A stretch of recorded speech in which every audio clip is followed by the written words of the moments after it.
Have you ever felt overwhelmed by sadness or anger and wondered, why am I feeling this way and how do I make it stop? Have you ever tried to run from your emotions only to find they follow you more closely? There was once a man who sat in meditation beneath a tree, trying to find peace. But his mind was full of fire, memories, regret, and rage from years past. Just as he was about to give up, a monk approached him and whispered a single sentence that changed everything. The man's eyes widened.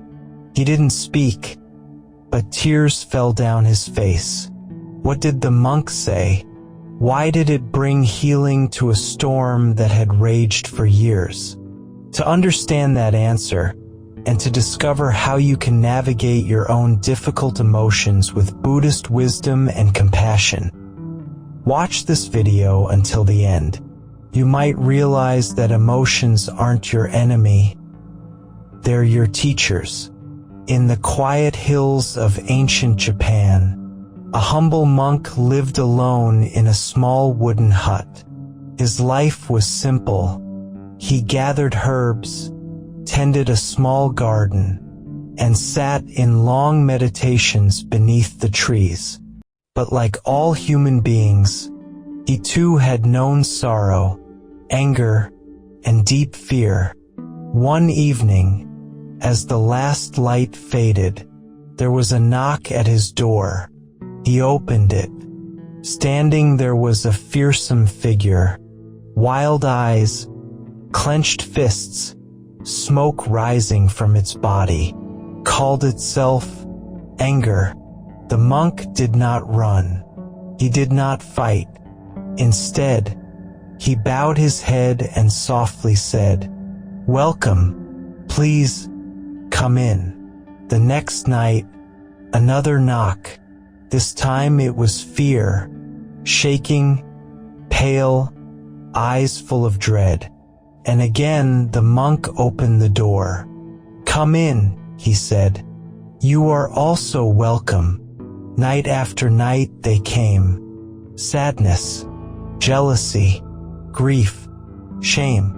And each time, the monk invited them in, offered tea, and sat beside them in silence.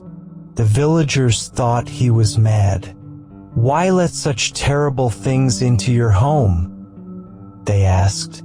The monk replied, "When I resist them, they grow stronger. When I welcome them, they soften. They stay for a while, and then they leave." Years passed. One day, a young man came to see the monk. "I'm exhausted," he said. "My emotions are too much. They torment me, and I try to push them away, but they always return." The monk poured tea. Then he smiled gently. "What if you stopped fighting? What if you treated your emotions as visitors? Not enemies, but messengers. Invite them in, listen to them, offer them kindness, then let them go." The young man said nothing, but his eyes filled with tears, not from pain, but from the relief of being understood. This story has been told for generations in Buddhist circles, not because it's dramatic, but because it's real. We don't heal emotions by pushing them away. We heal by welcoming them with awareness, with compassion, because emotions, like visitors, do not stay forever. They come, they sit, and when they are truly seen, they gently go. What if emotions, especially the painful ones, aren't problems to be solved, but teachers to be heard? In Buddhism, emotions are not seen as enemies. They are not bad. They are impermanent phenomena, like clouds passing across the sky of the mind. Even the most intense anger, the deepest sadness, the sharpest anxiety, they all rise and they all pass. The Buddha taught that suffering begins when we cling to what we want or resist what we don't. This resistance is where most of our pain begins. When anger arises, we often suppress it. We clench. We try to distract ourselves, or we explode and blame others. When sadness visits, we might numb it with noise, food, or busyness. We pretend it's not there, but inside it grows heavier. But Buddhist wisdom offers another way, teaches mindful awareness, to observe the emotion without identifying with it. Not "I am angry," but "anger is present." Not "I am afraid," but "fear has arisen." This simple shift is powerful, creates space. It gives us freedom, because in that moment of awareness, we are no longer consumed. We become the observer, not the prisoner. The Buddha also spoke of the 5 hindrances, mental states that block clarity and peace, sensual desire, ill will, sloth and torpor, restlessness and worry, doubt. These often show up during meditation, but they are not signs of failure. They are signs of being human, and they are opportunities to practice compassion. When restlessness arises, we notice it. When sadness floods the heart, we stay with it. When doubt clouds the mind, we gently breathe. No judgment, just presence. This is the heart of Vipassana insight meditation. We sit, we feel, we allow. Over time, the emotions lose their grip, not because they disappear, but because we stop fighting them. They become like waves, sometimes large, sometimes small, but we learn how to float. The Buddha reminded us, whatever has the nature to arise also has the nature to cease. This includes every thought, every fear, every sorrow.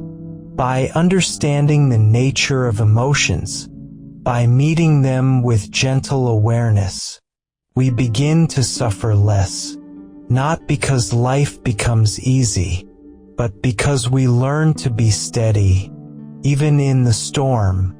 In today's fast-moving world, emotions hit harder, and they linger longer.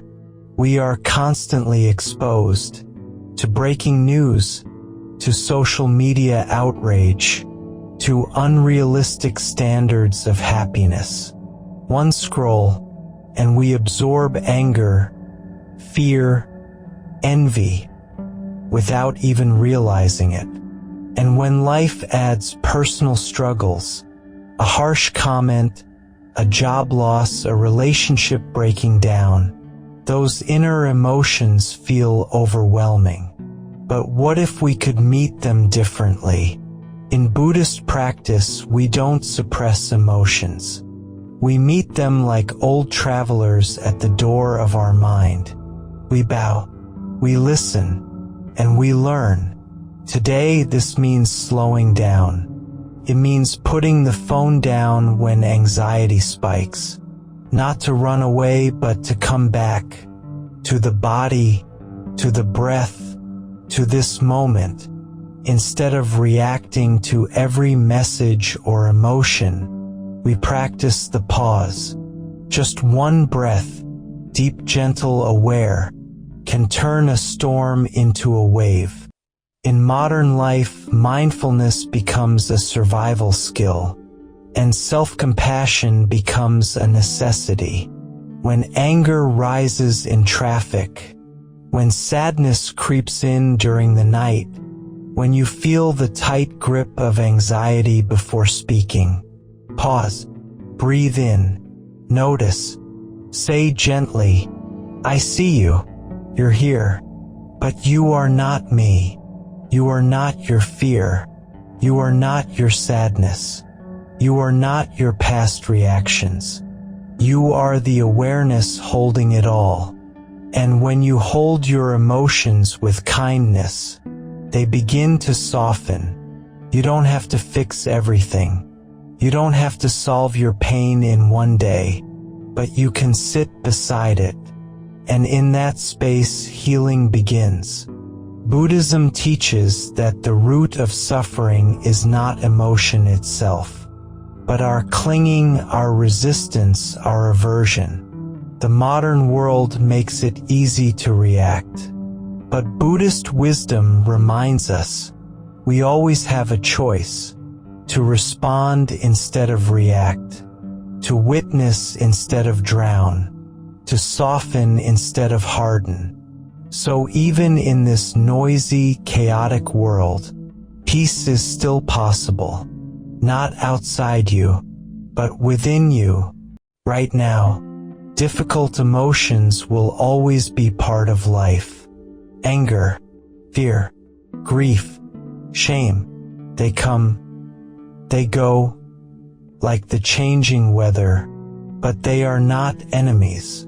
They are messengers. Each emotion tells us something. I'm hurt. I'm afraid. I need care. I feel unseen. Instead of pushing these voices away, Buddhist wisdom invites us to sit down and listen, with compassion, not judgment. When we judge our feelings, they tighten. When we meet them with love, they soften. You don't have to be perfect. You don't have to get it all right. You just have to stay kind, especially to yourself. Because every time you return to the breath, every time you pause instead of explode, every time you hold space for your pain, you are practicing liberation. This is the path. Not dramatic, not loud, but quiet, steady, and full of grace. Remember, you are not broken because you feel deeply. You are awake. There's a story from the Buddha's life. One day, a grieving mother came to him, holding the body of her only child. She was broken, desperate, and trembling with sorrow. She begged the Buddha to bring her child back to life. The Buddha looked at her with deep compassion and said, "Go to the village and bring me a single mustard seed, but it must come from a home that has never known loss." So she went from house to house, asking the same question. Each person welcomed her, but with sorrow in their eyes, they replied, "We too have lost someone we loved." House after house, she found not a single family untouched by grief. And slowly, it dawned on her. Her pain was not hers alone. It was the shared sorrow of the human experience. She returned to the Buddha, not with a mustard seed, but with a quiet understanding in her heart. This is the essence of Buddhist compassion, not to erase the pain, but to hold it gently, to see that we are never truly alone in what we feel. In your life, you will face moments of deep sadness, sudden anger, rising fear. You may feel like these emotions will break you, but they won't, because inside you is the strength to observe without judgment. Inside you is the wisdom to breathe, pause, and choose peace. You are not here to fight your feelings. You are here to befriend them, to see each one as a teacher, each struggle as a gate, each moment as a step toward liberation.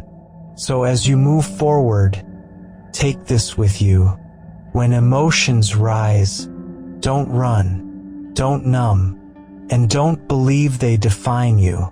Instead, meet them like waves in the ocean, not with fear, but with awareness, and you will find, beneath every crashing wave, there is stillness, and in that stillness, you will remember you are already whole, you are already free, and every emotion you face with kindness becomes part of your awakening.